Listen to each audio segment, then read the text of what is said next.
Hey, what's going on, guys? My name is Joe, and today we're going to take a look at the top 5 Town Hall 9 farming attack strategies in the game right now, because all of you want your storages to look just like this right this second, and most of you have different tastes. You all like different armies. Each of the armies today were voted on by players just like yourself, and if you're out there in the wild clicking next looking for that big time loot, make sure that you check the little boxes on the side of the gold mines, check the little windows on the elixir storages, and that little box on top of that dark elixir storage, and apply one of these armies to gain success at Town Hall 9.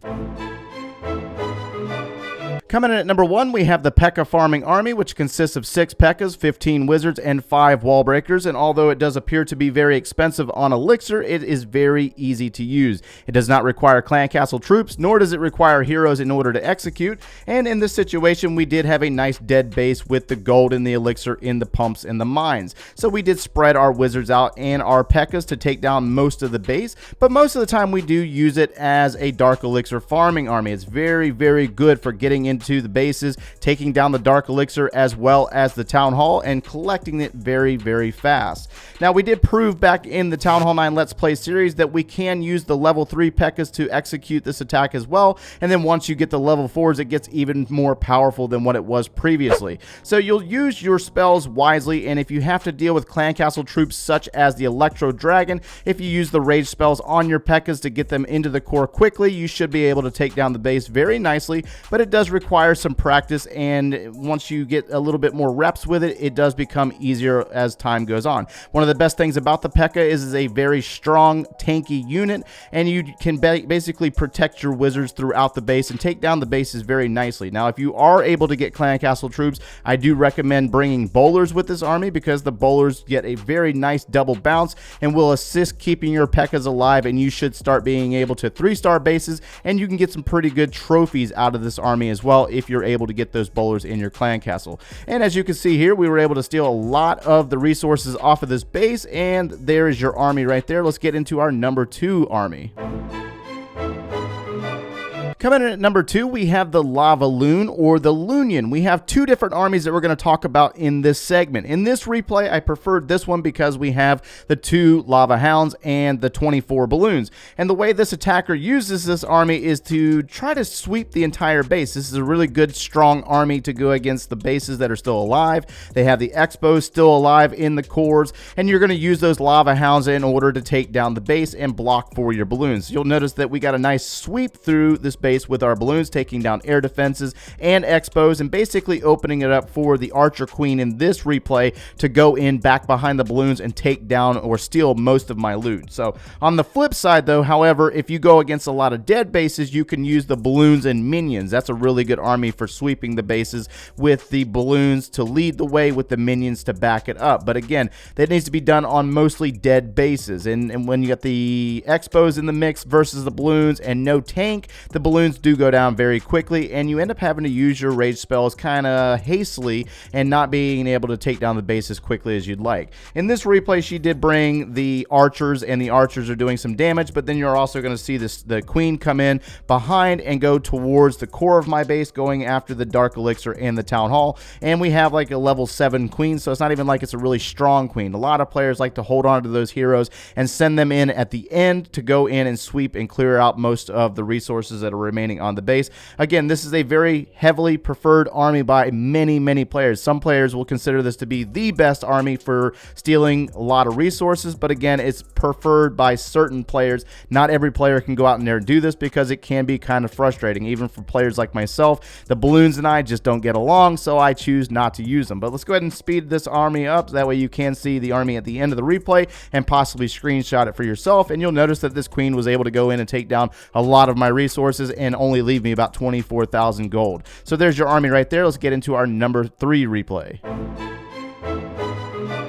Coming in at number 3, we have the Masked Goblin, or the Goblin Knife attack strategy. In this replay, we have 150 goblins, but it does not necessarily require that. You can drop some of those, add some wizards or some archers to your army, and mold the army for what you need it to be. In this replay, we had a nice dead base with all of our elixir and gold on the outsides of the base, but this army is mostly used for stealing dark elixir, and you'll notice that there's no dark elixir troops in this army. It does not require any clan castle troops, nor does it require heroes in order to execute, but it's not as preferred because you do have to worry about things such as the wizard towers or the mortars and the bomb towers, and it does require a little bit of practice in order to get down and apply. And when it comes to use of the giants are not as strong as the P.E.K.K.A.s, so they do tend to die off quickly, and that's where you'll end up using your heal spells. So in this replay, we have a heal spell placed for our giants that are moving towards the core, and the idea here is to get the goblins into the core of this base, get the dark elixir from the drill or the storage that's in the core, and we're going to use a freeze spell to basically freeze the wizard towers and send the goblins into the core under a rage spell, dropping the heal in the core of the base to get the dark elixir out of that storage, take down the clan castle, and secure the rest of the loot from the town hall by securing the win. So this is just one way of using this army. There's multiple different variants of this army out there. We're going to see our army right there, and let's go ahead and get into our fourth attack.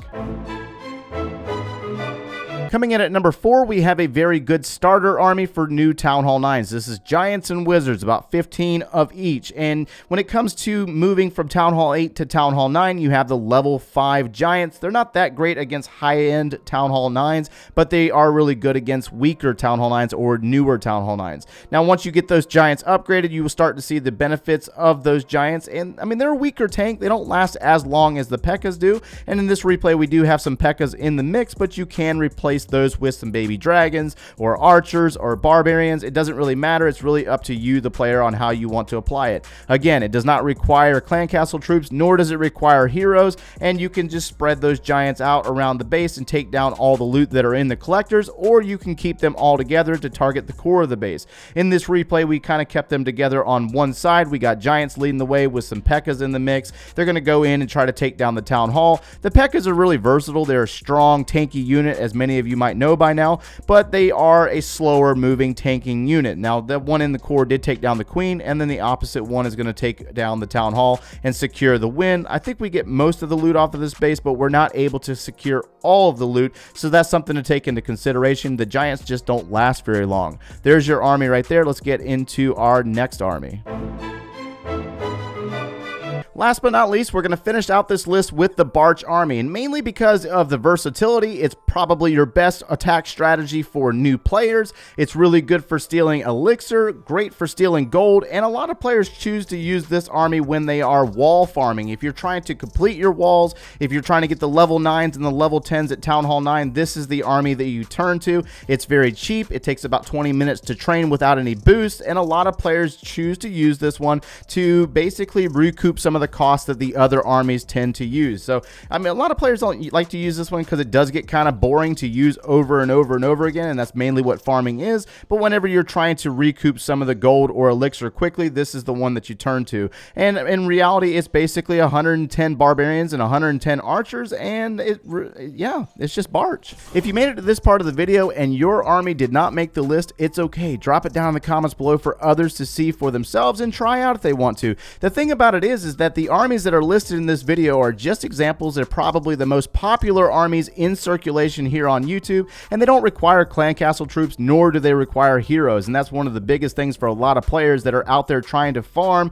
and build up their Town Hall 9s is the fact that they can't get those clan castle troops, nor do they have those high level heroes. So that's one of the things that we wanted to do for you today, is try to show you some different variations and give you some ideas. Farming is a grind. It is a very challenging task. A lot of players don't have the time for it, nor do they have the patience for it. So if you like an army, use it and try to get the most resources that you can. That way you can continue to develop your bases. We just want to provide you a little bit of examples today. And if you enjoyed the content, smash that like button. Subscribe if you haven't done so already. If you need any additional video support, click one of those links over there, and we will see you in the next one, guys.